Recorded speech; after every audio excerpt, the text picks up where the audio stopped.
The book of Deuteronomy, chapter 28, verses 1 to 14. And it shall be, if you diligently obey the voice of YAHUAH your Elohim to guard to do all his commands which I command you today, that YAHUAH your Elohim shall set you on high above all nations of the earth.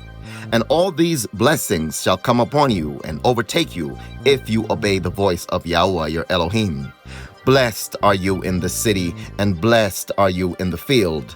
Blessed is the fruit of your body, and the fruit of your ground, and the fruit of your livestock, the increase of your cattle, and the offspring of your flocks. Blessed is your basket and your kneading bowl. Blessed are you when you come in, and blessed are you when you go out. YAHUAH causes your enemies who rise against you to be smitten before your face. They come out against you one way and flee before you 7 ways. YAHUAH commands the blessings on you in your storehouses and in all to which you set your hand, and shall bless you in the land which YAHUAH your Elohim is giving you.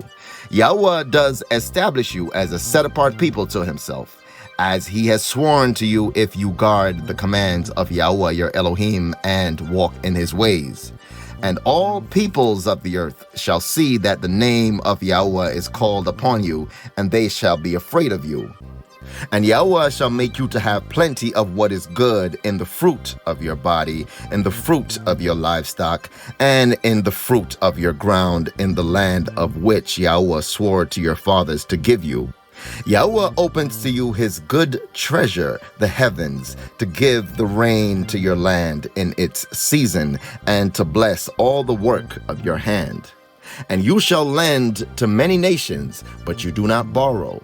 And YAHUAH shall make you the head and not the tail, and you shall be only on top and not beneath, if you obey the commands of YAHUAH your Elohim, which I command you today to guard and do. And do not turn aside from any of the words which I am commanding you today, right or left, to go after other mighty ones to serve them.